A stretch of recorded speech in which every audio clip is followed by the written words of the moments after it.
आप हमारे बहुत पुराने साथी हैं। हम लोगों ने जो है जब मैं पार्लियामेंट कवर करता था तब से हम लोग की बड़ी अच्छी मित्रता है। झगड़ा लड़ाई भी हम लोग बीच बीच में करते रहते हैं।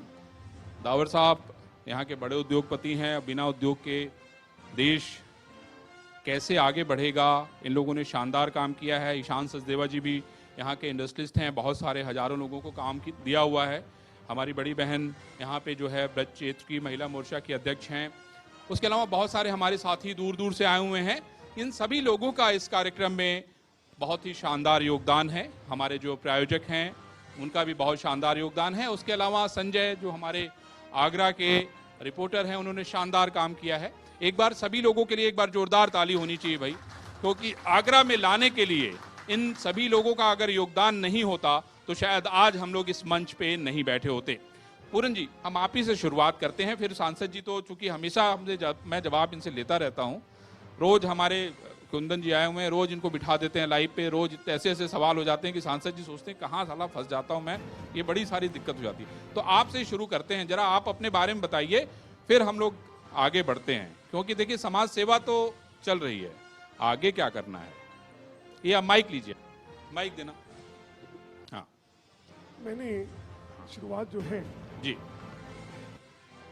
मुख्यतः यही कहना चाहिए कि जूता व्यवसाय से, हालांकि परिवार जब पार्टी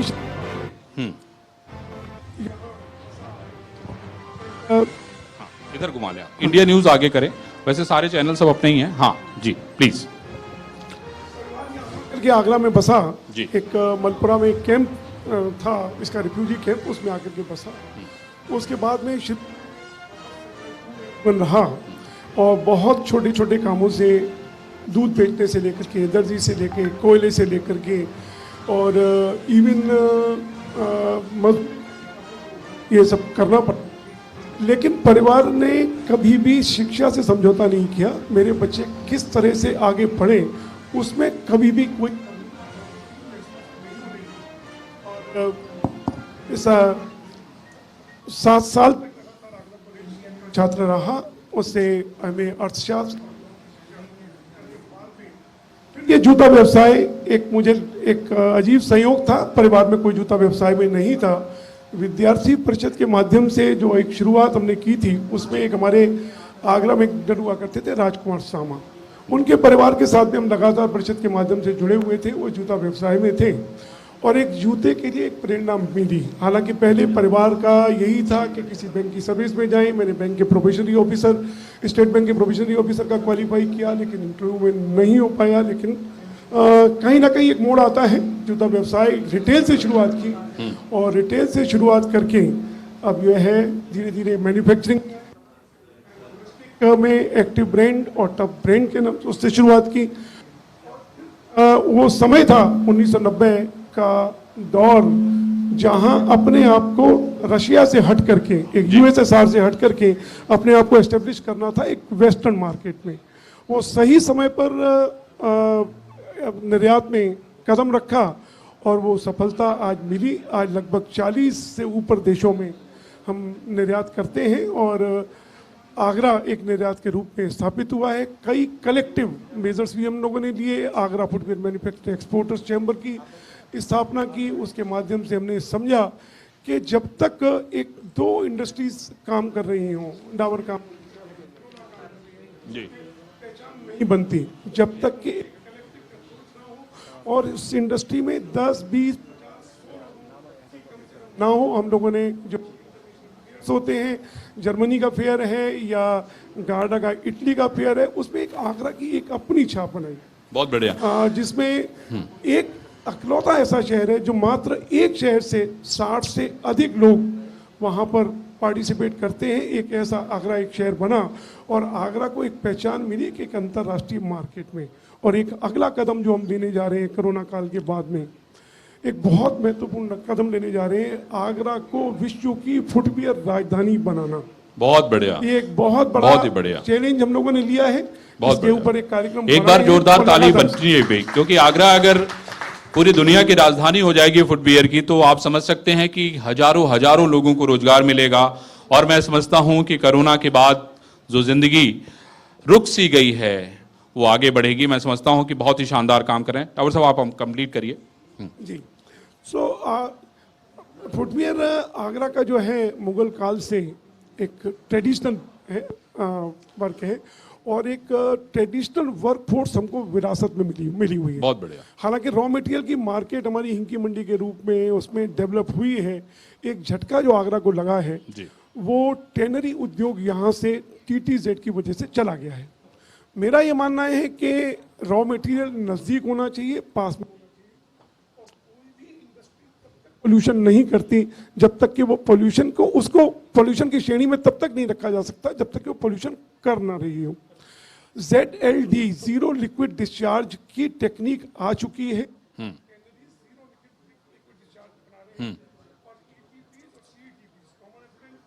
हाँ, देखिए भाई, इनका आपका माइक काम नहीं कर रहा है, इसको चेंज कर दें प्लीज।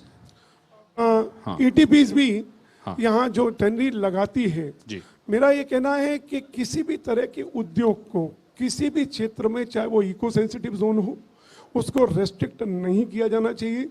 उसमें जो कंप्लाइंस है, उनकी कंप्लाइंस की सुदृढ़ व्यवस्था कैसे हो।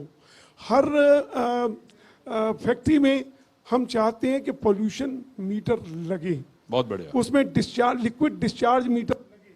बहुत बढ़िया। कहीं से भी मॉनिटर करें, लखनऊ बैठ के मॉनिटर करें, हाँ, के मॉनिटर करें, पूरी दुनिया में कहीं भी बैठ के मॉनिटर करें कि उससे पता चल जाए कि भाई पोल्यूशन की क्या स्थिति है। अगर आपके पास मॉनिटरिंग की व्यवस्था हाँ नहीं है, हाँ तो उसकी वजह से उद्योग को बंद कर दिया जाए, ये बिल्कुल किसी भी तरह से।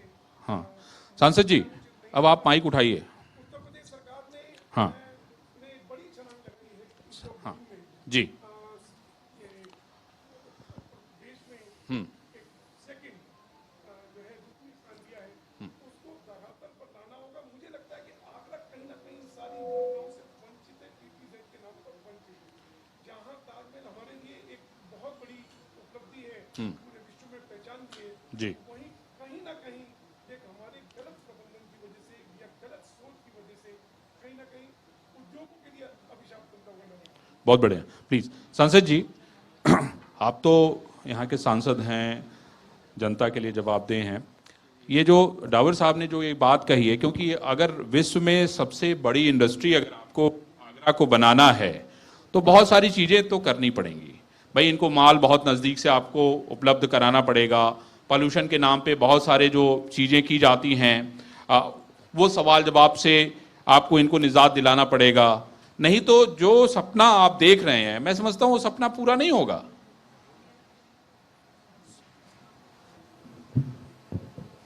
जैसा डावर साहब ने आपको बताया है, वो पहला शहर है जो बिफोर कोविड-19 के पहले भी संक्रमित था, खासतौर से के मामले में। कोरोना का इफेक्ट पूरी दुनिया पे पड़ा है, आगरा उससे अछूता नहीं है। लेकिन मैं तो कहता हूँ कि हम कोरोना के आने से पहले ही संक्रमित थे। उसका कारण ये है, कुछ याचिकाएं हुई हैं NGT में, TTZ में, सुप्रीम कोर्ट में। विगत कई वर्षों से एक लागू है, 5000 स्क्वायर मीटर से ऊपर का यहाँ निर्माण नहीं हो सकता है। यहाँ तो प्रधानमंत्री की जो क्लस्टर है आवासीय योजना, वो नहीं हो पा रही है। राहु, केतु और शनि इनकी वक्र दृष्टि आगरा पे पड़ी है, जिसमें आप एक को TTZ कह सकते हैं, एक को NGT कह सकते हैं और एक को माननीय सुप्रीम कोर्ट कह सकते हैं। मैं सर्वोच्च न्यायालय पे नहीं करना चाहता, लेकिन जिन लोगों ने याचिकाएं की हैं, मैं आज इतने बड़े मंच पे हूँ, वो ब्लैकमेलर हैं। अच्छा। और मैं कहने की हिम्मत कर सकता हूँ, उनका पर्यावरण से कोई दूर दूर तक रिश्ता नहीं है। एक सिख आपको ऐसा लगता है क्या कि ये सारे के सारे लोग ऐसे लोग हैं? नहीं, सारे के सारे नहीं कह रहा हूँ, हाँ, मैं वो नाम नहीं लेना चाह रहा हूँ। हाँ। लेकिन आगरा की इस याचिका के अलावा जिंदगी में उन्होंने अपने घर पे एक गमला नहीं लगाया है। जिंदगी में उन्होंने एक पेड़ नहीं लगाया है, जिंदगी में उन्होंने झाड़ू नहीं लगाई है, जिंदगी में उन्होंने कूड़ा नहीं उठाया है, जिंदगी में अपने घर में उन्होंने वाटर हार्वेस्टिंग का नहीं किया है। लेकिन माननीय न्यायालय ने उसको की बात कर रहे हैं, उन्होंने कभी योगदान नहीं किया। आपका पर्यावरण किसने बिगाड़ दिया है क्या? मैं जो बात कह रहा हूं, नहीं आगरा तो का एक दो बात अलग है। एक तो उद्योग की बात हो रही है, उद्योग की बात कर लें, फिर हम लोग ताजमहल पे सवाल पूछेंगे, क्योंकि ताजमहल भी पर्यावरण नहीं है। जी, मैं जी, समझता बघेल हूं साहब। पहले उद्योग जी। कर लेते हैं, उसके बाद फिर हम ताजमहल पे आएंगे। डावर साहब मेरी बात से सहमत होंगी, क्योंकि माननीय उच्च न्यायालय में जितनी भारत सरकार या उत्तर प्रदेश सरकार ने पैरवी की है, उससे कम पैरवी हमारे आगरा के लोगों ने नहीं की है। वो लगातार उसके टच में रहे हैं। अब थोड़ा सा, और मैं भी पर्यावरण सचिव से, पर्यावरण मंत्री से लगातार एमपी बनने से पहले, क्योंकि आगरा में मैं 23 साल से रह रहा हूँ, यमुना पार आगरा का मैं एमपी 22 साल से हूँ। कम लोगों को पता होगा, जलेसर सोचते हैं पता नहीं कहाँ है, इसी में ट्रांस यमुना कॉलोनी। नहीं, इसीलिए तो आपको आगरा हाँ, भेजा गया। जब तक मैं आगरा का एमपी नहीं था तब भी आगरा का एमपी था, क्योंकि ताजमहल यमुना के दाहिने किनारे पर है, वो आगरा लोकसभा है, और यमुना का बायां किनारा जलेसर लोकसभा है। मतलब बघेल साहब बाएं से रोज ताजमहल देखते जी, थे, तो है ना? वो काला वाला बन जाता तो मेरी पुरानी लोकसभा में बनता। अब तो वो दोनों ही हमारे पास हैं। तो ये गंभीर बात है कि वो याचिकाओं की वजह से आगरा का विकास रुका है। भारत सरकार पैरवी कर रही है। डावर साहब खुद सहमत हैं, हम खुद प्रमुख सचिव से मिले, डायरेक्टर इंडस्ट्रीज से मिले, माननीय मंत्री जी से मिलते हैं। ये सांसद निधि खर्च करके समस्या का हल होने वाली समस्या नहीं है। ये केंद्र सरकार, राज्य सरकार, माननीय न्यायालय में जो फाइल उलझी हुई है उसको सुलझाना है। उसके लिए एक गंभीर प्रयास होने चाहिए। मुझे खुशी है कि प्रधानमंत्री जी ने भी इसको गंभीरता से लिया है, पर्यावरण मंत्री जी ने भी, और एक अच्छी पैरवी हम लोग सुप्रीम कोर्ट में कर रहे हैं। और डावर साहब समझ रहे होंगे, विगत दिनों में उसमें कुछ हमको रिलैक्स भी मिलने का काम किया है। जहाँ तक आगरा का विकास है, ये तो चलो सुप्रीम कोर्ट जिस दिन हमको रिलैक्स देगा उस दिन होगा, लेकिन हम छूट मिलने के बाद भी हम क्या कर सकते हैं। मैं किसी पे जिम्मेदारी नहीं डाल रहा हूँ, लेकिन मैंने अपने जीवन में जब पहली बार हवाई जहाज़ देखा था, वो 13 साल की उम्र में खजुराहो एयरपोर्ट पे देखा था। तो मेरे ब्रदर पुलिस अफसर थे, तो मैंने कहा देखना चाहता हूँ। तो मैं जहाज़ में अंदर गया, कॉकपिट में भी गया। पायलट से पूछा, अंकल कहाँ से आए हो? तो उसने कहा आगरा से आए हैं। अच्छा, आगरा से जहाज़ चलता है? नहीं, दिल्ली से चलता है। कहाँ जाओगे? वाराणसी जाएंगे, कभी कभी काठमांडू भी जाते हैं। तो 1973 में दिल्ली, आगरा, खजुराहो, वाराणसी, आप तो बैठे भी होंगे, वो फ्लाइट चलती थी। इस दौरान जमुना में पिछले 50 साल में कितना पानी बह गया, दूसरी फ्लाइट हमको मिलने का काम नहीं किया। मैं डावर साहब कितने सहमत है बघेल साहब से? पूरी तरह होना पड़ेगा, हम तो रिकॉर्ड पे बात करते हैं ना, भावना की डावर बात साहब। करते हैं। आगरा के सांसद हैं और निश्चित रूप से आगरा की समस्याओं को जितना ये समझते हैं उतना और कोई नहीं समझ सकता, और तभी तो सांसद बने हैं। लेकिन हम लोग बात करते हैं, ये पीआईएल लगती हैं, आगरा में कुछ एक ऐसी लॉबी है जिसको हमको लगता है, उनको लगता है वो पर्यावरणविद हैं, हमको लगता है कि वो डेवलपमेंट विरोधी हैं। Yes. तो कहीं ना कहीं मुझे लगता है कि आज हमारे पास नगर निगम से लेकर के केंद्र सरकार तक सब आपके पास है जी। इन समस्याओं का हल क्यों ना हो, ये जब इसमें पोर्ट होल्स होते हैं, किसी नीतियों में कहीं ना कहीं कुछ छेद होते हैं, कहीं गुंजाइश होती है, तभी ये पीआईएल लगती हैं। जब नीतियां स्पष्ट होती हैं, स्पष्ट व्याख्या करती हैं, तो सुप्रीम कोर्ट हो या एनजीटी हो, उसका काम जो होता है, सरकार की जो नीतियां हैं, जो सरकार के जो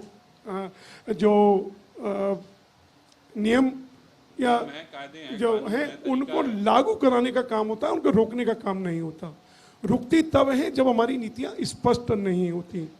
हमारा नगर निगम से लेकर के हमारी समस्या सबसे बड़ी ये है कि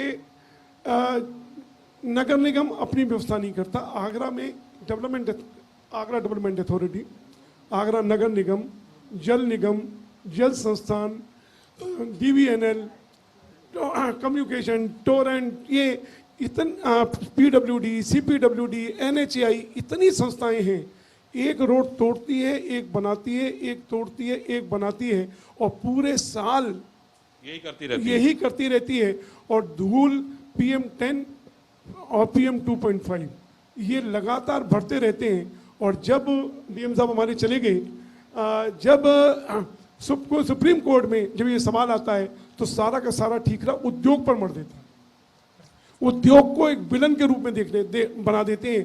जिस देश में एक अधिकारी उद्योग को विलन बना दे, उस देश में उद्योग कैसे पनप सकते हैं, उसमें कहाँ कैसे हम आगे बढ़ सकते हैं। एक बार जरा ईशान से भी पूछते हैं, यंग हैं ये, किस तरह से हम चीन का सामना कर सकते हैं, ये एक बहुत बड़ा प्रश्न है कि सांसद जी से मैं ये सांसद जी से जवाब लेंगे हम लोग। जरा ईशान से भी पूछ लेते हैं। सहमत हूँ सांसद जी, ईशान से भी पूछ लेते हैं। अलग लड़ाई लड़ रहा है तो पेट भी अपनी अलग लड़ाई लड़ रहा है। जब पेट में कुछ नहीं होगा तो फिर फेफड़े अपने आप खराब हो जाएंगे। एकदम ठीक है। बॉडी एक नहीं हो पा रही है बघेल साहब जी। तो बहरहाल एक सवाल ईशान से, चूंकि आत्मनिर्भर का दौर है और युवा हैं, मजबूरी तो नहीं हो गई आत्मनिर्भर होना, या फिर वाकई आत्मनिर्भर होकर और भी लोगों को कितने सहमत है मानियो? देखिए, हमारा इंडिया का स्पेशली हमारा आत्मनिर्भर होना एक बहुत जरूरी चीज है। क्योंकि एक इतनी बड़ी पॉपुलेशन है हमारी कंट्री की, अगर और एक तरह से पूरी दुनिया ही है यहाँ पे, सारे कल्चर भी मिलते हैं, सारे तरह के लोग भी मिलते हैं। इसके लिए हमारा कंट्री को आत्मनिर्भर होना एक बहुत इजी पॉसिबिलिटी है। वो हम इसीलिए नहीं हो पाते क्योंकि हमारी पहले कभी ऐसी पॉलिसीज नहीं रही थी, कभी ऐसा विजन नहीं रहा था। अब चाहे आप कोरोना कह लो, चाहे आप कुछ और चीज़ कह लो, अब इसके लिए हमें एक बहुत अच्छी अपॉर्चुनिटी मिली है आत्मनिर्भर होने के लिए, तो हमें उसको बिल्कुल आगे बढ़ के ग्रैब कर लेना चाहिए। क्योंकि तभी हिंदुस्तान का नाम जो है इमर्जिंग नेशंस के अंदर सबसे ऊपर आएगा और सबसे बड़े नेशंस के बीच में ये आएगा। एंड देखा जाए ईशान, हम लोग का सवाल ये है कि जो हम लोग इसको डिस्कस कर रहे हैं, जैसे पूरन दावर जी ने बहुत सारे सवाल इसमें उठाए कि भाई हम लोगों को विलेन बना दिया जाता है और जब फांसी देनी होती है तो हम ही लोग को बुलाया जाता है। क्यों? सही कह रहा हूं ना? और काम कर रहे हैं जल निगम, जल संस्थान, क्यों सांसद जी? नहीं, वो रोज सड़क खोदते हैं, रोज बनाते हैं। एक समग्रित योजना नहीं बनती। मैं आज आपको आने वाले 2 साल का हिंदुस्तान का एक दृश्य और दिखाना चाहता हूँ। माननीय प्रधानमंत्री जी ने ये घोषणा कर दी है कि 2022 तक या उसके और आगे जा सकती है, प्रत्येक कश्मीर से लेकर कन्याकुमारी और कच्छ से लेकर कामरूप तक प्रत्येक गांव में नल के द्वारा जल पहुंचाया जाएगा। अब आप सोचिएगा, ये पहुंचेगा, अब पूरा हिंदुस्तान उखड़ेगा। अभी कैसे उखड़ेगा कि अभी गांव में हैंडपंप के द्वारा पानी पिया जा रहा है। जिन लोगों ने गांव नहीं देखा उन्होंने वो देश को नहीं जानते हैं। या एक आध समरसेबिल लगी है किसी के पास, या बहुत पैसे वाला है तो निजी उसके आंगन में हैंडपंप लगा है। ज़्यादातर इंडिया मार्क का हैंडपंप मोहल्ले वाइज लगे हैं। जब नल के द्वारा जल दिया जाएगा तो पूरी पाइपलाइन हर गांव की, हर गली के, हर घर के सामने। लेकिन इनका क्या दोष है इसमें? अरे भाई, मैं वही बता रहा हूँ। ये तो बेचारे क्या करें? बात तो सुनिएगा ना। तो अभी क्या है, प्रधान ने लगभग जब से 20-25 साल से जवाहर रोजगार योजना का पैसा मिल रहा है, मैं महसूस कर रहा हूँ कि जब मैं पहली बार MP बना था लगभग सभी गलियाँ कच्ची थी, अब सभी CC या टाइल्स लगे हैं। अब इस 4-6 महीने बाद कार्य योजना बन गई है। पूरा देश उखड़ेगा क्योंकि पानी की लाइन पड़ेगी। लीजिए भाई, एक नई समस्या भी आ गई है। हाँ, लेकिन माफ करना, जल निगम को जिसको ये ठेका मिलेगा या किसी बहुराष्ट्रीय कंपनी को मिलेगा, उसके टेंडर में ये शर्त होगी कि आपको जैसे गली मिली है वैसे ही आप अंडरग्राउंड डाल के वैसे ही बना के देंगे और उसका लिए उसके टेंडर में पैसा भी होगा। डावर जी से बात मैं सहमत हूँ। आगरा में अमृत योजना में और गंगा जल योजना में, उसके पहले जायका, ये योजनाएं आई। उसके पहले वाटर वर्क्स 5-10% लोगों को पानी पिला पा रहा था ओवरहेड टैंक से। अब गंगा जल जब आया है उसका हम स्वागत करते हैं, लेकिन वो ऊपर से थोड़े आएगा, आसमान से गिरेगा। तो वो गंगा जल की लाइनें आएंगी। सीवर के लिए बहुत सारा पैसा हमारे यहाँ सेंक्शन हुआ है, वो सीवर आएगा। तीसरा, अभी बहुत छोटे से हिस्से में गैस के द्वारा कुकिंग गैस आ रही है। लक्ष्य है पूरे नगर निगम के इलाके के प्रत्येक घर को हम गैस देंगे, वो भी पाइपलाइन नीचे आएगी। बघेल साहब, कमी क्या है? कमी क्या है? बहुत सारे बदलाव की जरूरत है। आपने कहा पूरा देश उखड़ेगा, चलिए देश भी आपके साथ खड़ा है, दूसरी बात खड़ा है। मेरा सवाल ये, और भी वही सवाल कर रहे हैं, जो शू इंडस्ट्री से जुड़े हुए युवा हैं वो अपने साथ तमाम लोगों को और भी जोड़ रहे हैं। आप लोगों की उन योजनाओं से जो कोरोना ने पूरी दुनिया को उखाड़ दिया, उसमें युवाओं को फिर से कैसे खड़ा कर रहे हैं? आपका खुद का प्लान क्या है? के लिए? कोरोना के दौरान आत्मनिर्भर और गरीब कल्याण योजनाएं प्रधानमंत्री जी ने लागू की हैं। गरीब कल्याण, मेरे ख्याल से हम विषय से नहीं भटक रहे हैं। 5 सितारा होटल में भी गरीबों की बात थोड़ी हो जानी चाहिए। नहीं, गरीबों की बात करने के लिए हम लोग बैठे हैं। गरीबों की बात में, गरीबों की बात करेंगे। इसी अगले महीने तक फ्री में राशन मिलेगा। मैं आपको, जिनको पता नहीं उनको बता दूं। नहीं, फ्री में राशन आप दे रहे हैं भाई, सुनिएगा ना, ऐसा नहीं है, फ्री में राशन दे रहे हैं। तो नवंबर तक मालूम क्या होगा ये पता भी चले। आपका चैनल देहात में है, इसलिए उनको ये पता चले कि अगर किसी के राशन कार्ड में केवल 5 यूनिट हैं, होते ही हैं, गरीब लोगों का परिवार भी बड़ा होता है, तो 3 प्रति यूनिट उसको 2 किलो चावल और प्रति यूनिट 5 किलो गेहूं मिलेगा। अगर 5 लोग हैं तो 25 किलो गेहूं फ्री में मिलेगा और 10 किलो चावल और 1 किलो दाल। 61 किलो अनाज 80 रुपए में। अगर वो मनरेगा का भी मजदूर है तो एक दिन में 203 रुपए मिलेंगे, और एक दिन काम कर ले तो उसके आधे पैसे से 61 किलो अनाज मिलेगा। चलो ये हो गया। दूसरा, उसको ये गैस सब्सिडी मिलेगी। तीसरा, 20 करोड़ महिलाओं को, जो जिनका खाता है, उनको 500 रुपये पहुँच चुके हैं। एक भी महिला कह नहीं सकती हमको नहीं मिला। रेहड़ी ठेड़ी वालों को 10,000 रुपये का प्रधानमंत्री का आसान मुफ्त योजना में मिल रहा है। हम आगरा पे आते हैं। आगरा हिंदुस्तान के नक्शे पर है। आगरा उत्तर प्रदेश के कवाल टाउन्स में से एक है, जो 20 लाख करोड़ रुपए प्रधानमंत्री ने जो पैकेज दिया है, उसमें 3,70,000 करोड़ रुपए MSME के लिए है। तो ये जो MSME के लिए है, ये यूपी में आएगा, और जब यूपी में आएगा तो आगरा को भी उसका शेयर मिलने का काम करेगा। मैं किसानों पर अभी नहीं जा रहा हूँ कि स्वाभिमान किसान सम्मान निधि में उनको 6,000 रुपये मिल रहे हैं। भूख से कोई नहीं मरेगा, इस बात की मैं गारंटी ले रहा हूँ। आगरा का जहां तक मेरा सर, मैं आ रहा हूं, सर, मैं मेरा सवाल आ रहा हूं। आगरा मेरा में, सवाल, सांसद जी, मेरा सवाल देखिए कि आपने कहा कि गंगा जल पहुंचाना है। गंगा जल तो आदमी इसमें लास्ट मोमेंट में लगता है पीने की, भाई गंगा जल पिला दो इनको। ये इनको गंगा जल आप लोग अमृत के रूप में कब पिलाएंगे जूता इंडस्ट्री को? हमारा सीधा सवाल यही है। वो गंगा जल इतनी आसानी से हम नहीं उड़ा सकते। आगरा में जब अधिकारी ट्रांसफर के लिए अपनी एप्लीकेशन देते हैं, तो उसमें लिखते हैं आगरा का पानी मुझे सूट नहीं कर रहा है, इसलिए प्रार्थी का स्थानांतरण अन्य जनपद में कर दिया जाए। गंगा जल के बाद ये बहानेबाजी तो नहीं चलेगी। ये भी तो सोचिए, बघेल साहब अवस्थी जी मेरी बात से से सहमत हो रहे होंगे हैं। और जिन मोहल्लों में गंगा जल पहुंच रहा है, वो दाल का स्वाद बिफोर गंगा जल, दाल का स्वाद आफ्टर गंगा जल, वो अपने बालों का नेचर बिफोर गंगा जल, और बाल अगर काले करने हो तो गंगा जल आपके यहाँ से, आगरा से ले जाए। यहाँ डाई किए बिना यहाँ पीले पड़ जाते हैं। लेकिन मैं मैं गंभीरता पूर्वक कह रहा हूँ, आप अगर केवल कोरोना नहीं, जब तक एयर कनेक्टिविटी से आगरा हिंदुस्तान और दुनिया के दूसरे देशों से नहीं जुड़ेगा। वो बात आपने हल्के से ले ली कि 1973 में मैंने एक जहाज देखा था, हमने वो जहाज से नहीं ली। सुनिएगा, वो जहाज भी बंद हो गया था। मैं डुमरियागंज का सांसद होता तो माफ करना, वहां भी एयरपोर्ट की मांग करता, लेकिन वो मेरी बात थोड़ी हल्की होती। मैं आगरा के समकक्ष शहरों से अपनी तुलना जब करता हूं, मेरे से समकक्ष शहर हैं जयपुर, जोधपुर, उदयपुर, वाराणसी, लखनऊ। अब आप ये समझ लीजिएगा कि इन शहरों के एयरपोर्ट पर आप जाएंगे तो जितनी हमारे यहाँ ISBT पर बसों का उल्लेख होता है कितने शहरों पर जाती है, उतना वहाँ की टाइम टेबल पे आता है कितने शहरों से वो जुड़े हुए हैं। इस मामले में मेरा निजी प्रयास ये हुआ कि पार्लियामेंट में जब एक कोई विधेयक आया था, उस पर मैं बोला, तो मैं यूपी में मिनिस्टर रहा हूँ, इसको कहते हैं एश्योरेंस इन द हाउस। बहुत गंभीर बात होती है। हरदीप सिंह पुरी जी खड़े हुए, और सब लोग गवाह हैं, मीडिया के लोग खास तौर से। उन्होंने कहा इस तारीख से इस कंपनी की फ्लाइट आगरा जयपुर, आगरा ग्वालियर, आगरा भोपाल, आगरा बेंगलोर और आगरा मुंबई चलेगी। This is the assurance in the house, करना ही पड़ेगा। डावर साहब और आप लोग सहमत होंगे कि आगरा में होर्डिंग लग गई कि इंडिगो की फ्लाइट इस तारीख से आगरा से बेंगलोर जाएगी। और आप सोचिएगा कि हम वो उन बसों को, रोडवेज को नहीं चलाना चाहते हैं, डीजल ज्यादा ताली तो बजा दीजिए, डीजल ज्यादा तो जरूरी है, ज्यादा खर्च हो, सवारी कम आए। मैं उस प्रकार का भी तुष्टीकरण का MP नहीं हूँ। आपको विश्वास होगा कि जैसे ही ये होर्डिंग लगी, 2 दिन के अंदर पूरा जहाज बुक हो गया।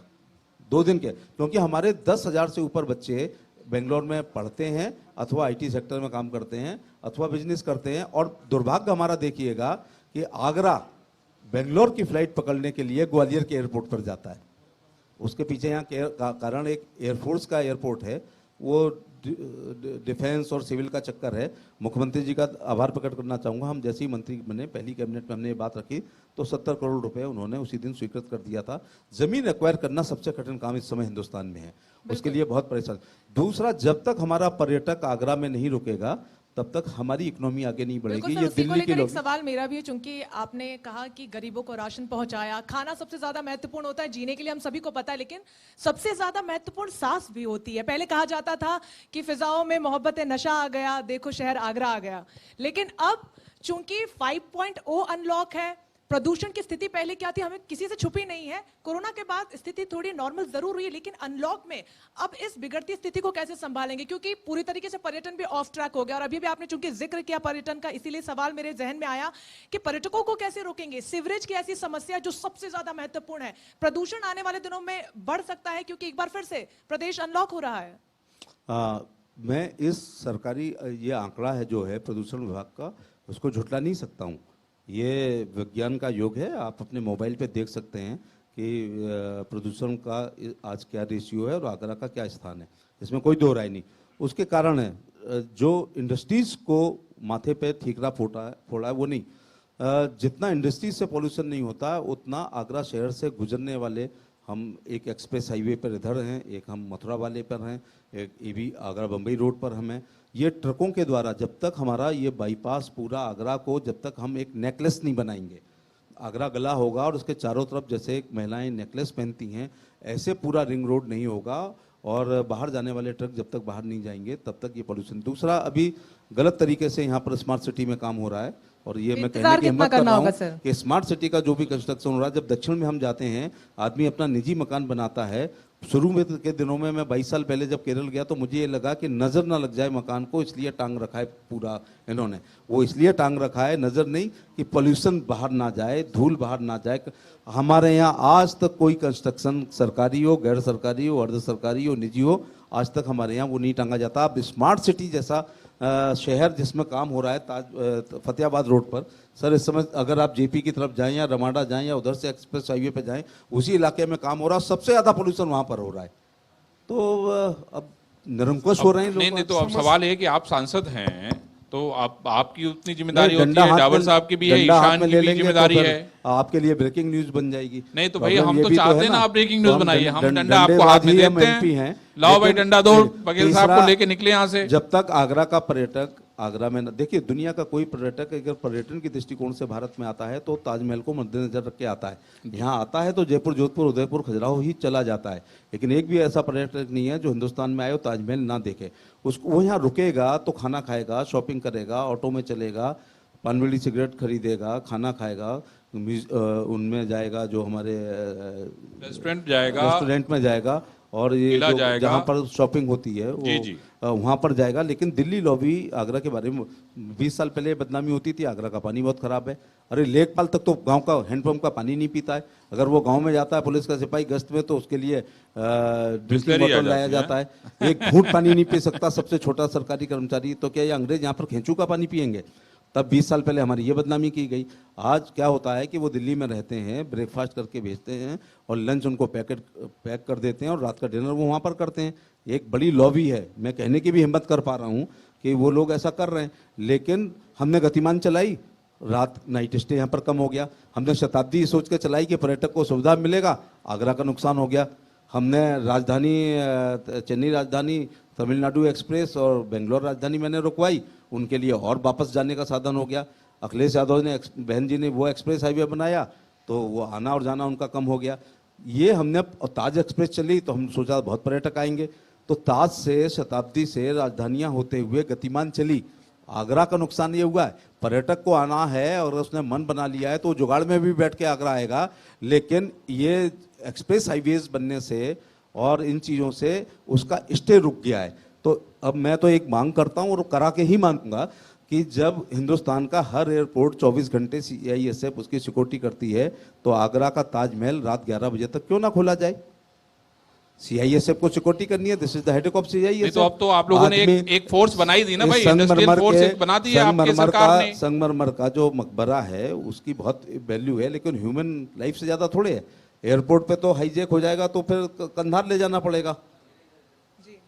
कंधार ले जाना पड़ेगा अभियुक्तों को। तो कहने का मतलब है जब ये CISF हिंदुस्तान के हर एयरपोर्ट की 24 घंटे सुरक्षा कर सकती है तो ताजमहल की भी सुरक्षा रात में कर सकती है। जब चनकी के ज़माने में मान लो 3 तारीख को मून लाइट है तो 1 और 2 को रात में ताज देख सकते हैं, 3 को देखेंगे और 4 5 को। जब 5 दिन आप ताजमहल दिखा सकते हो तो 25 दिन और क्यों नहीं बढ़ा सकते हैं। दूसरी बात यह है, ये कवियों की कल्पनाएं हैं कि चंद्र ग्रहण में ताज बहुत अच्छा दिखता है। मैं सांसद लोग आते हैं, उनकी फैमिली आती है, जाना पड़ता है, एक प्लेटफॉर्म पे खड़ा कर दिया जाता है, जरा सी बदली आ जाती है, ताजमहल नहीं दिखता है। सूर्य की रोशनी से कम और चांद की रोशनी से ज़्यादा अगर कृत्रिम प्रकाश व्यवस्था आज के इस 2020 के वैज्ञानिक युग में बिना ताजमहल को खतरे में डाले, बिना NGT को के नियमों का उल्लंघन करते हुए, बिना सुप्रीम कोर्ट को वायलेट करते हुए, बिना TTZ को वायलेट करते हुए कृत्रिम प्रकाश व्यवस्था से अगर हम ताजमहल दिखाएं तो क्या हमारे यहाँ पर्यटक ज़्यादा नहीं हो सकते हैं। और रात 10 बजे तक या 11 बजे तक ताजमहल खुलेगा तो 2 बजे फिर पर्यटक दिल्ली नहीं जाएगा। तो ऐसे MP हम इसकी पैरवी कर सकते हैं, पैरवी कर सकते हैं। तो आप अपने बैठ जाइए धरने पे, हम लोग भी आपके साथ हैं। और जो आए वहां से नहीं, पहले कोई नहीं, जरूरी है, कोई जब सुन ही नहीं रहा है। आजकल तो क्यों? बिना धरने के अरविंद जी काम ही नहीं कोई होता, देश सुनता में है, हर आप जगह बताइए। धरना ही हो रहा है। भाई जो आपने धरने से काम होगा वो आज इंडिया न्यूज कर रहा है ना। नहीं, इंडिया न्यूज तो आपकी बात पहुंचा दे रहा मेरी है, बात पहुंचा रहा और है, मैं तो कह पहुंच रहा रही है, वहां पर हूं ये पहुंच पूरा रही है। देश सुन ले कि भाई तीसरा- SP सिंह बघेल साहब की ये मांग है कि आगरा के ताजमहल को दिखाने के लिए उसको 7 दिन 11 बजे तक खोला जाए जी, है ना। और जिससे कि अगर दर्शक पर्यटक बाहर से आए तो यहाँ स्टे करे, स्टे करके होटलों का धंधा बढ़े, जूता लोग खरीदें, कपड़ा खरीदें और यहाँ पे घूमेंगे, जिससे रेस्टोरेंट वगैरह चले। तो मैं तो इनकी बात से सहमत हूं। सवाल यह है कि ऐसे कौन लोग हैं जो इसके खिलाफ साजिश कर रहे हैं। सर आप बता, हम तो आपके साथ हैं भाई, खोलिए, 7 दिन खोलिए, सबको रोजगार मिले। दुआ करो कि खोलने वाले पद पे मैं बैठ जाऊं, ठीक है ना। और जब तक उस पद पर नहीं बैठ रहा हूं तब तक एक आम शहरी के नाते, सांसद के नाते इसकी पुरजोर पैरवी करूंगा। और करूंगा, ये भी पार्लियामेंट में है। अक्सर तो ये होता था कि लोग बोलते ही नहीं थे। ताजमहल आज का थोड़े है, शाहजहां का जमाने का है, और 52 से लोकसभा चल रही है। आप एक मेरे को कटिंग दिखा दो, एक क्लिप दिखा दो कि किसी ने ताजमहल को खोलने के लिए बात की हो, किसी ने यमुना पे बैराज बनाने के लिए पार्लियामेंट में बोला हो, कोई इंटरनेशनल स्टेडियम के लिए बोला हो। और एक बहुत संवेदनशील मामला भी मैं आज इंडिया न्यूज से उठा रहा हूं, आगरा में हाई कोर्ट की बेंच क्यों नहीं बननी चाहिए। जब आगरा सुप्रीम कोर्ट रहा है, जब अकबर बादशाह फतेहपुर सीकरी में थे, तो माफ करना, आज का बांग्लादेश, आज का पाकिस्तान, थोड़ा सा हिस्सा अफगानिस्तान और पूरा हिंदुस्तान का सुप्रीम कोर्ट फतेहपुर सीकरी में था। अकबर बादशाह जब किसी को मृत्युदंड देते थे तो अपील कहाँ होती थी? फतेहपुर सीकरी में होती थी। तो जो हम सुप्रीम कोर्ट रहे हैं वो हाई कोर्ट की बेंच के लिए तरस रहे हैं।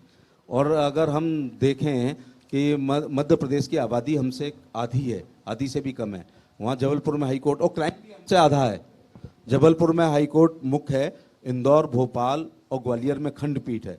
उत्तर प्रदेश यूरोप से बड़ा है। हम विश्व का 7वां देश हैं और हमारे पास सॉरी एक हाई कोर्ट हमारे माननीय इलाहाबाद में और एक खंडपीठ लखनऊ में, लखनऊ से लेकर मेरठ तक हमारे।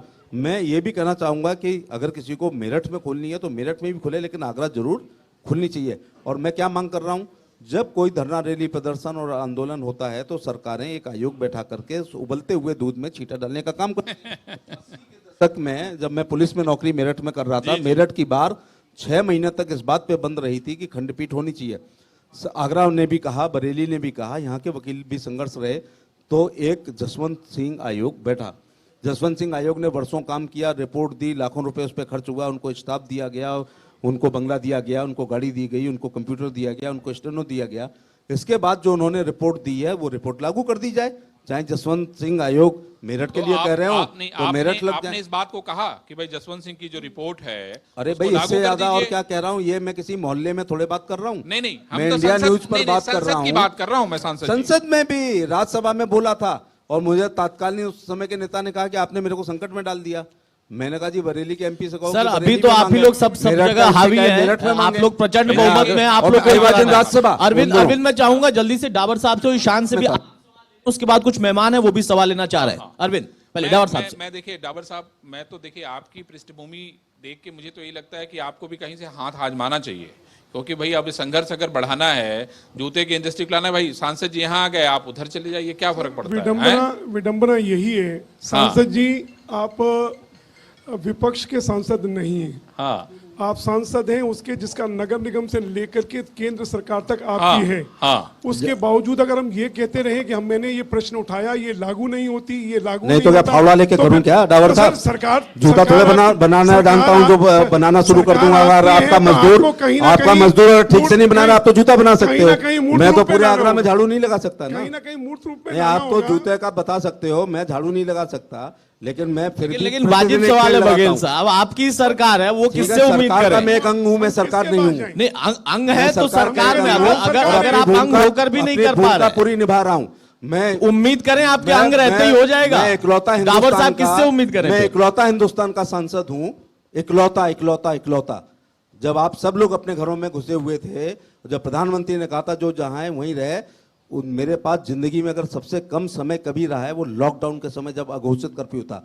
और ये इतना बड़ा झूठ मैं इस चैनल पे नहीं बोल पाऊंगा। 18 घंटे प्रतिदिन अपनी जान को खतरे में डाल के, जिसकी कोई कीमत नहीं है, 40,000 सोडियम हाइपोक्लोराइड अपने संसाधनों से, अपने गांव के ट्रैक्टरों से, अपने ड्राइवर से, अपने हम हमारे चैनल पर आप लगातार आते भी रहे, रोजू भी रहे, हमने आपसे उस समय भी सवाल किया था, मैं सहमत हूं इस बात से। के साथ जब पड़ोसी का वो नहीं, जब लोग नातियों के साथ खेल रहे थे, अखबार पढ़ रहे थे, उपन्यास पढ़ रहे थे, टिकटॉक बना रहे थे, मैं हॉट स्पॉट पे जाके सैनिटाइज कर रहा था। ये एमपी का काम नहीं था। अरे भाई, लेकिन मैंने एमपी की परिभाषा बदली है कि एमपी का मतलब सड़क, नहीं, यही होना चाहिए परिभाषा। देखिए, फाइनल रिपोर्ट, चार्जशीट, बंदूक का लाइसेंस, तभी तो आपकी पहचान है बघेल साहब। नहीं, सुनिए बघेल साहब, 13वीं भागवत कथा नहीं है भाई, आपने सारा काम कर दिया। जब उसका शहर खतरे में हो तो छाती अड़ा के उसको मदद करना चाहिए, भले ही कोरोना से मारा जाए वो। लेकिन एक सेकंड, लेकिन फिर भी मेयर साहब ने चिट्ठी लिख दी, इसको वुहान बता दिया इतनी मेहनत के बाद। मेयर साहब जब यहाँ आए तब बताइए, उनसे पूछिएगा, ये उनका आउटलुक है। मेरा ये है कि आगरा जयपुर नहीं बनने दिया गया, आगरा मुंबई नहीं बन पाया, आगरा और भी शहर नहीं बन पाए, हमसे भी तो ऊपर है ना। नहीं, देखिए, हम डायरेक्ट वुहान कैसे पहुंच जाएंगे? नहीं, देखिए, जयपुर होकर और भिवंडी होकर के वुहान का रास्ता है, हम डायरेक्ट वुहान कैसे जा सकते हैं? क्वार्टर फाइनल वाले सीधे फाइनल में कैसे पहुंच सकते हैं? ये तो मेयर साहब बताएंगे कि इन्होंने फाइनल में कैसे भेज दिया। हाँ, बड़ी विडंबना है हाँ, कि जिस समय इन चुनौतियों को अवसर में बदलने का समय है, एक लंबी छलांग लगाने का समय है। एक मैं समझता हूँ लगाएंगे भी जरूर, लंबी छलांग लगाएंगे। उससे छलांग लगाने से पहले हम लोगों को एक रनर अप लेना पड़ता है। वो लग रहा है मुझे आपने रनर अप ले लिया है। बिल्कुल आने वाले समय के लिए, आने वाले समय में बिल्कुल लगाएंगे। लेकिन उस समय हम एक डावर साहब की प्रबल इच्छा आगरा के मेयर बनने की रहती है, ऐसा तो उनका कार्यकाल को भी जैन साहब यहाँ बैठे हैं। नहीं, जैन साहब भाई देखिए, टिकट फिर देखेंगे कि बिफोर डावर और आफ्टर डावर आगरा कैसा होता है। बहुत अच्छा कार्य। ईशान से एक सवाल, अरविंद ईशान से आप एक सवाल ले लें। एक मेहमान भी कुछ पूछना चाह रहे हैं, समय थोड़ा कम है। समस्याओं को जूझते हुए रह जाते हैं और उन पर चर्चा करते करते, उन समस्याओं पर चर्चा करते करते मेरे ख्याल से आज 20, 30, 40, 50 साल निकल गए। हम विपक्ष में भी बात करते रहे उसी बातों को, और सत्ता में आने के बाद में भी उन्हीं प्रश्नों को उठाते रहे। देखिए, अगली बार हम लोग जब मिलेंगे, देखिए अभी तो एक विधानसभा का, उत्तर प्रदेश के मुख्यमंत्री का आभार प्रकट करना चाहूंगा कि ओडीओपी योजना उन्होंने चलाई है। जी। वन डिस्ट्रिक्ट वन प्रोडक्ट वाली योजना। उसके तहत हमारे आगरा के हमने लेदर को लिया है, हम पेठा को लेंगे, हम इनले वर्क संगमरमर को लेंगे, हाथरस का गारमेंट लिया गया है, फिरोजाबाद की चूड़ियां ली गई हैं, अलीगढ़ के ताले को लिया गया है। ऐसी बात नहीं है। लेकिन मैं समझता हूं, देखिए इंडिया न्यूज, ओडीओपी एक अनूठी योजना है, विकासशील देश है। लेकिन आगरा की जो टीटीजेड की समस्याएं हैं, उसके होते हुए किसी भी तरह से किसी भी, मैं आपको यहाँ पे आश्वासन देता हूं कि इंडिया न्यूज आपकी समस्याओं के साथ है। सांसद जी जिस दिन धरने पे बैठेंगे, इसके लिए इन्होंने ये कहा, हम इनके साथ खड़े रहेंगे। हम भी साथ मैं अभी यहीं से वादा करके जा रहा हूं। 6 कार्यकाल हो गए, परिपक्व हो गए हैं। 1998 में कहते तो बीच में ही तोड़ करके, बीच में ये सेमिनार छोड़ के बैठ गया होता, ठीक है ना। अब 6 कार्यकाल हो गए, 3 सदन हो गए। लेकिन देखिए, ऐसा ये बहुत जरूरी है सांसद जी कि आपने बड़ा बेबाकी से सारी बात कही है, और ये इसके लिए भी बड़ी हिम्मत चाहिए, इसके लिए भी हिम्मत चाहिए। तो आपने कहा कि भाई वो वक्त आ जाए जब मैं इस स्थिति में हो जाऊं कि मैं इधर से भी रास्ता रोक दूं, उधर से भी रास्ता रोक दूं, और इसके बाद आगरा को जो है ताज को 24 घंटे खुलवा दूं, तो मैं ये उम्मीद करूंगा कि भाई ताज नहीं खुलना है, राजनीति में हमारी एयर देखिए कुछ कनेक्टिविटी भी हो जाए, हाँ। अन्य शहरों से हमारी एयर कनेक्टिव हो जाए। उसमें मैं सिविल एविएशन मंत्री का कहूंगा कि उन्होंने आश्वस्त किया था। दूसरा, हमारे यहाँ बैराज बन जाए तो वाटर लेवल ऊपर आ जाएगा, ग्रामीण सिंचाई के लिए भी हो जाएगा शहर में। और जल क्रीड़ा होती है, पानी बड़ा रोमांटिक होता है। तो जो नर्मदा, जो साबरमती का माननीय मुख्यमंत्री रहते हुए मोदी जी ने जो सबसे वर्स्ट पार्ट ऑफ द बहुत ही शानदार जी। और जो हमारे गोमती का रिवर फ्रंट है, कोई कुछ भी कहे, लखनऊ में मेहमान आता है तो रिवर फ्रंट पे जाता है, हमारा ये वर्स्ट पार्ट है जो बेस्ट पार्ट होना चाहिए। टेम्स के किनारे आप लोग गए होंगे, बोलगा के किनारे आप गए होंगे, मिसिसिपी, मिसौरी, अमेजन या नाइल के किनारे ही पर्यटन हुआ है। और हम यमुना, हम उसको पर्यटन अतुल, आप ईशान से सवाल लें और ये सेशन हम खत्म करें। से एक संक्षेप में सवाल, फिर एक मेहमान है वो चाहिए सांसद साहब से सवाल। मेरा सवाल फिर से स्पेसिफिक आ रहा है। देखिए, बघेल साहब बड़े अनुभवी आदमी हैं और राजनीति के माहिर हैं, और डावर साहब बैठे हैं, कुछ बातों पे असहमत हो रहे हैं, सहमत हो रहे हैं, उनका तो चलता रहेगा। आप बताइए, आपके नजरिए से इस वक्त जो मौजूदा स्थिति है उसमें आप लोग खुद अपने स्थिति को कैसे, सरकार का कितना लाभ है, नहीं है, सहयोग है, वो अलग विषय है। आप लोग क्या चाहते हैं कि उसमें साथ में आप लोग क्या कर रहे हैं? इस समय क्योंकि ये जो पोस्ट कोरोना रियलिटी जो आई है, उसके बाद इसके अंदर काफी चैलेंजेस और काफी अपॉर्चुनिटीज, दोनों की दोनों चीजें। जी जी बोले ईशान। हाँ, इस पोस्ट कोरोना के बाद काफी अपॉर्चुनिटीज और चैलेंजेस दोनों के दोनों आए हैं। आप देखेंगे कि जैसे ट्रेडिशनल वे ऑफ वर्किंग के अंदर काफी ज्यादा चेंजेस और काफी ज्यादा चैलेंजेस आए हैं, बट उसके हिसाब से हमारे पास अब काफी नई अपॉर्चुनिटीज भी आई हैं। अब जैसे वर्क फ्रॉम होम का हमारा ये चीज का हुआ, एंड बाकी नई कॉन्सेप्ट्स और नई टेक्नोलॉजीज का यूटिलाइजेशन की पॉसिबिलिटी भी आई। तो इसकी वजह से खैर सरकार ने अपनी तरफ से स्कीम्स एंड सपोर्ट्स तो दिए हैं, लेकिन अब एक ऐसी रियलिटी हो चुकी है कि दुनिया एक अलग ही पार्ट में हो चुकी है जो हम उसको भी एक्सपेक्ट नहीं करते। जैसे फॉर एग्जांपल, अब आज की डेट में वर्क फ्रॉम होम की वजह से मैं आज की डेट में एम्प्लॉय दुनिया के किसी भी कोने से रख सकता हूँ, राइट? लेकिन क्या हमारी जो आउटलुक है या जो हमारी गवर्नमेंट की पॉलिसीज है, क्या इस रियलिटी को सच्चाई बना रही है? दूसरी चीज, आज की डेट में जैसे नहीं, यही तो मेरा सवाल है। ये आप हमसे सवाल नहीं पूछे, आप पूछिए ना, सांसद जी बैठे हैं, वो बना रही हैं कि नहीं बना रही हैं? वो कह रहे हैं देश उखड़ जाए तो उखड़े, क्योंकि हम उसको मजबूत करना चाहते हैं। देश खड़ा है, आप लोग खड़े हैं, तो आपको खुद लग रहा है कि हाँ वो बना रहे हैं, आपको वो प्लेटफॉर्म मिल रहा है? देखिए, मैं इसमें क्या कह सकता हूँ? नहीं, आप नहीं कहेंगे तो कौन कहेगा?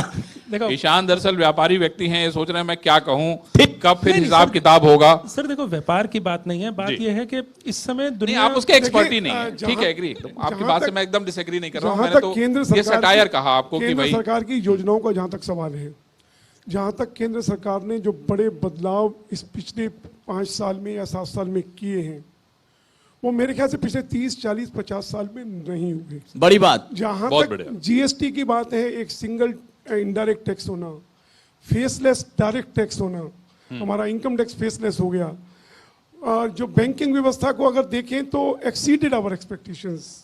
आज जीएम से लेकर के हर वो आपके द्वार पर होता है जहां आपको हाँ चक्कर लगाने पड़ते थे। इवन कस्टम्स भी धीरे-धीरे फेसलेस हो रहा है। एक बड़ी छलांग निश्चित रूप से लगने वाली है, लेकिन आगरा का जहां परिप्रेक्ष्य आता है तो कहीं ना कहीं बहुत सारी स्कीमों का हम लोग लाभ नहीं ले पाते। प्रदेश सरकार ने बड़ी छलांग लगाई है, अपना जो सेकंड ईज ऑफ डूइंग में आया है पूरे देश भर में दूसरे नंबर पे। लेकिन आगरा के परिप्रेक्ष्य में जब हम देखते हैं तो हम अपने आप को वहीं खड़ा पाते हैं हमेशा, और एक कदम भी हम आगे नहीं बढ़ पाते। जो पूरा मामला आपने कहा कि फेसलेस हो जा रहा है, कहीं बेसलेस ना हो जाए। सिर्फ ये है कि इंडस्ट्री को विलन न बनाया जाए। TTZ एक डेवलपमेंट अथॉरिटी, एक सिंगल इंफ्रास्ट्रक्चर डेवलपमेंट अथॉरिटी हो, एक अलग अलग डेवलपमेंट अथॉरिटीज ना हो, एक तोड़े एक बनाए वो काम ना करें। हम सांसद जी, एक हमारा जो NHAI है, सबसे अच्छा काम अगर कहा जाता है कि बड़ी तेज गति से रोड बन रहे हैं, तो मुझे लगता है कि कहीं ना कहीं आगरा के में कहीं निष्क्रियता है। 8 साल से 185 किलोमीटर का NHAI जो 6 लेन हो रहा है फरीदाबाद से आगरा तक, 8 साल नहीं हो पाया। नहीं हो पाया। उसकी वजह से जो लगातार सांसद जी, क्या धूल किसी गलत ठेकेदार को मिल गया, क्या ठेका हुआ? उसकी वजह से जो लगातार भाई धूल कारण बढ़ सुन रही लेते हैं। है। हाँ, सुनिए एक मिनट। और उस दाऊद साहब कारण भी सुन लीजिए NDA भाई। और और और वार्ड साहब से। एक मैं साथ में और जोड़ता हूं, हाँ। इसी से जुड़ा हुआ कि गडकरी जी ने आज से मुझे लगता है 4 साल हो गए ये घोषणा की थी कि आगरा में उत्तरी बाईपास बनने की, दक्षिणी बाईपास बन चुका है। आपने समस्या रखी, आपने भी समझते हैं कि ये पोल्यूशन जो है व्हीकल पोल्यूशन इंडस्ट्रियल पोल्यूशन से कहीं ज्यादा है, और जब तक हमारी रिंग रोड पूरी नहीं होती तब तक हम उस पोल्यूशन को पार नहीं पा सकते। तो उसके लिए 4 साल हो गए आज उसकी घोषणा किए हुए, केंद्र सरकार ने उसको आवंटित भी कर दिया, लेकिन अभी तक उत्तर प्रदेश सरकार से न तो उसका अभी अलाइनमेंट हुआ, न ही उसकी एक्विजिशन वो शुरुआत बघेल हुई, साहब कहीं जवाब कुछ देंगे शुरुआत जल्दी ही सर, नहीं। थोड़ा समय की पाबंदी है बघेल साहब। इसका जवाब ये है, अब आप ये देखिए कि निश्चित समय में एक्सप्रेस हाईवे लखनऊ बन गया, निश्चित समय में एक्सप्रेस हाईवे वो बन गया, और बनाने वाले भी यहाँ पर बैठे हैं। उसमें किसी शहर को नहीं उजाड़ना पड़ा। जो ये नेशनल हाईवे है हमारा फरीदाबाद वाला, उसमें पूरा आश्रम दिल्ली का, देन फरीदाबाद पूरा, देन कोसी कला, देन छाता, छोटे मोटे कस्बे और छोड़ रहा हूँ मैं, देन मथुरा, फिर ये होते हुए ये चौड़ा होना है, तो ये समस्या होती है। और एक पेड़ अगर कहीं है तो जरा उनसे NHAI वालों से पूछो कि एक पेड़ के लिए उनको परमिशन लेने में क्या क्या गुजरना पड़ता है। ये जो हमारा लेदर वाला पार्क है फतेहपुर सीकरी में, 4 पेड़ों की वजह से 3 साल से 6 यूकेलिप्टस ट्री ओनली। मैं खुद ये कहना चाहता हूँ अपनी तरफ से, मेरी लोकसभा नहीं है, मैं 6000 पेड़ लगाने को तैयार हूँ। 600 तो सरवाइव करेंगे। सही बात। मैंने एक मशीन खरीद रखी है, हाँ ड्रिल मशीन, पेट्रोल से चलती है। जब तक जिंदा रहूंगा, हाँ MP रहूं या ना रहूं, इस शहर में रहूं, इसी में मरूंगा, इसी में जलाया जाऊंगा। पेड़ रोज लगाता हूं मैं, लेकिन मैं उसका अपना वो नहीं करता हूं। कब तक मैं आप छापोगे, कब तक दिखाओगे? हमने एक मशीन ले रखी है, और जितने में रजनीगंधा तुलसी का एक पाउच आता है उतने में एक पेड़ आ जाता है। तो 6 पेड़ उखाड़ दीजिए, उससे और क्या करना है? अरविंद शायद बघेल साहब यही कह रहे हैं कि वो 6 पेड़ भारी पड़ रहे हैं और कई बार ऐसी बाधाएं आती हैं। बघेल साहब एक सवाल चतुर्वेदी कह रहे हैं, मेरे उसका बहुत भी अच्छे आप इसी मित्र में हैं जवाब 22 साल दे दीजिए। से, और ये आज ही मेंबरशिप लेना चाह रहे हैं इसके लिए स्पष्ट नीति क्यों नहीं बनती? एक स्पष्ट नीति क्यों नहीं बनती? निकल कर आ रही है। 6 पेड़ ने रोका रखा है। अब हम पता करेंगे बघेल साहब, हम पता करेंगे वो 6 पेड़ हैं कहाँ पे और क्यों नहीं उखाड़ पा रहे हैं और क्यों नहीं उखाड़ने दिया। हम और डिटेल में जाके पता करेंगे, ठीक है? एक मेहमान है बघेल साहब से सवाल है, आप अपना नाम बताएं। स्पष्ट नीति क्यों नहीं बनती कि एक पेड़ काटने के बाद? ठीक है, डॉक्टर साहब आएंगे, डॉक्टर साहब आएंगे सर, प्लीज अपना नाम बताएं। सवाल मैं सरोज अवस्थी, परिचित सभी लोग हैं मुझसे यहाँ पे। एक सवाल है, आपने कहा कनेक्टिविटी, एयर कनेक्टिविटी, 11 बजे तक ताजमहल खुल जाए, जो शायद संभव नहीं हो पाएगा। एक नाइट लाइफ अच्छी सी क्यों नहीं शुरू कर देते हैं? हाँ, मैं आगरा को बैंकॉक नहीं बनाना चाहता, लेकिन गोवा जरूर बने। रूफ टॉप रेस्टोरेंट हो, रात को रुकने के लिए भी तो कुछ चाहिए ना। तो आगरा में आपको नाइट लाइफ भी क्यों जरूरी लग रही है? नाइट लाइफ जरूरी है। युवा चाहता है यस, नाइट लाइफ जरूरी है, मैं स्वीकार करता हूँ। लेकिन युवाओं को बैंकॉक प्रतिनिधित्व जितनी करते हैं। हम सुविधा नहीं चाहते हैं, लेकिन मिनी मैं गोवा बिल्कुल हम आगरा यमुना- जरूर भाई, बनाना एक युवा बगल में बैठे यमुना का हुए हैं। इतना लंबा मिनी गोवा जरूर बनाना चाहते मैं हैं। युवा से ही पूछता हूँ, ईशान आपको आगरा में नाइट लाइफ चाहिए या पहले बेसिक? सब क्योंकि चाहिए एक साथ। माननी कह रहे हैं नाइट लाइफ चाहिए इनको। सर आप एक आंसर दे दीजिए, आपको आज खाना चाहिए या आपको पानी चाहिए? बत्ते भाई, अब बघेल साहब है, युवा आपसे पूछ रहा है। आपको दोनों चीज़- जितना जरूरी खाना है, जितना जरूरी पानी है, कोई एक आइटम पर पूरी सरकार थोड़ी लग जाती है। बिल्कुल ठीक है। नाइट लाइफ भी जरूरी है। दोनों चीजें। मैं बस इस चैनल वही के कह रहा माध्यम से, ठीक है, thank you। मैं इस चैनल के अरविंद, माध्यम से अरविंद, ब्यूरोक्रेसी आप को, पूछ इस चैनल के माध्यम से ब्यूरोक्रेसी को कहना चाहता हूं, बार के लाइसेंस अगर आगरा में लोग अप्लाई करते हैं, नियमों का पालन करते हैं, आप फटाफट करिएगा। भारत की सभ्यता, संस्कृति, धर्म, अध्यात्म, ठीक है। मेरा ये हाथ बता रहा है मैं कितना धार्मिक आदमी हूँ। 2.5 घंटे मैं भी पूजा करता हूँ, लेकिन मैं इस पक्ष में हूँ कि यहाँ बियर के पब होने चाहिए। मैं इस पक्ष में हूँ कि हाई रूफ रेस्टोरेंट यहाँ पर खुलना चाहिए। मैं इस पक्ष में हूँ ताजमहल रात में खुलना चाहिए। नियम कायदे कानून का पालन करते हुए यहाँ डिस्को होना चाहिए। नाइट लाइफ नहीं होगी तो जब 10 बजे शहर बंद हो जाएगा, 10:15 बजे पान खाने की दुकान नहीं मिलेगी, तो कोई काय को पर्यटक यहाँ पर रुकेगा जब 2.5 घंटे का रास्ता है? क्या बात है। कैलाश से क्या बात लेकर है। के ताजमहल तक की 20 किलोमीटर का यमुना तट, मेरे ख्याल से उस तट को, किसी तट को डेवलप करने के लिए सरकार को पैसा लगाना नहीं होता, बल्कि सरकार को पैसा मिलता है।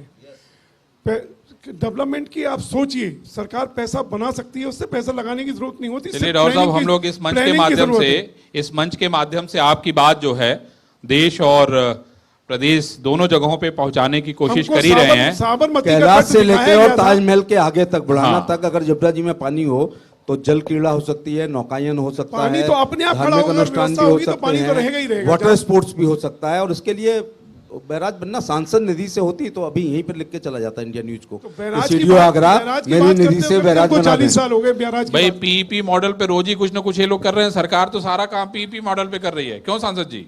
और सबसे बड़े नदियों का हमारे देश बैठे में हुए नदियों जैन का साहब उदाहरण है हैं? कि साबरमती का वो किनारा जहां पर भैंसें घूमती थी, जहां पर 10-20 हजार लोग शौच के लिए जाते थे, एक बिल पावर थी माननीय मोदी जी में। आज वो अमेरिका का राष्ट्रपति आता है नहीं, या इससे जापान तो का, हम एकदम वहां ले इनकार जाया नहीं कर जाता है। सकते। इसी प्रकार से गोमती रिवर फ्रंट भी लखनऊ का, उसमें करप्शन कितना हुआ वो अलग बात होती है। उसकी बेचारे जांच अभी तक चल रही है, बहुत सारे जेल में फव्वारा हैं। 1 लाख में लगा हो, 10,000 का फव्वारा 1 लाख में लगा, वो अलग बात है। लेकिन रिवर फ्रंट मिला है। हम ऐसे ही चाहते हैं आगरा में यमुना पर बैराज बने, वो अप स्ट्रीम में बने, financial- वो डाउन में बने।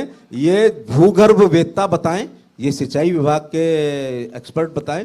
ये पॉलिटिकल आदमी नहीं तय कर पाएगा कि वो डाउन में बने या अप में बने। ना मेरी जमीन डाउन में है ना अप में है। बहुत यहाँ बढ़िया। वर्षों से लड़ाई इस बात पे होती रही बहुत ही बढ़िया। कि एक की जमीन थी डाउन में, एक की थी अप में। विधानसभा भरी पड़ी है कार्रवाई से और यहाँ 25 बार फर्जी शिलान्यास हो चुके हैं। लेकिन मैं शेयर करना फर्जी भी चाहूंगा, हो जा रहे हैं और इंडिया न्यूज़ डबल भी हो जा रहे हैं। इंडिया न्यूज के माध्यम से बताना चाहूंगा कि माननीय मुख्यमंत्री जी और माननीय मेयर साहब थे, जमुना जी पर गए थे। रबर के एक बैराज की कल्पना की गई थी। बाद में उसमें जब काम हुआ तो वो यहाँ पर उपयुक्त नहीं माना गया।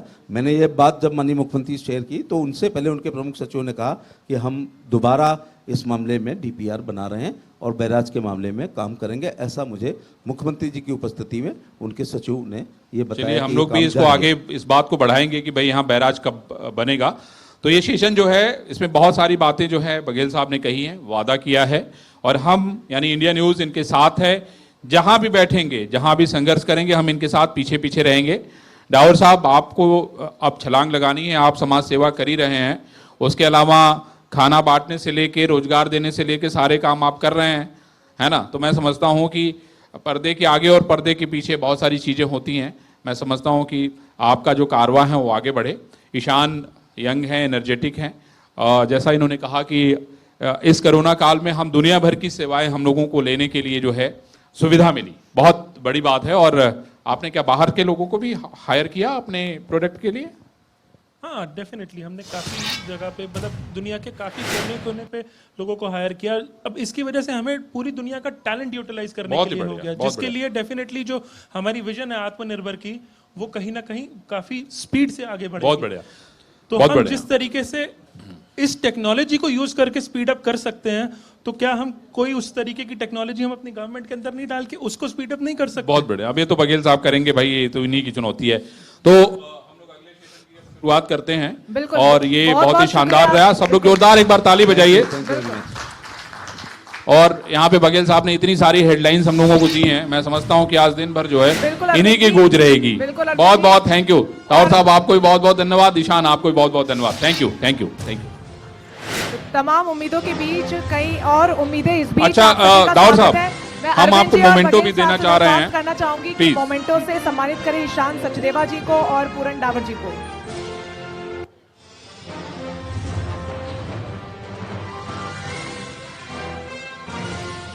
आप सभी से दरख्वास्त है कि अपनी अपनी जगह पर आप बैठ जाइए, चेयर्स पर बैठ जाइए प्लीज, आप सभी बैठ जाइए।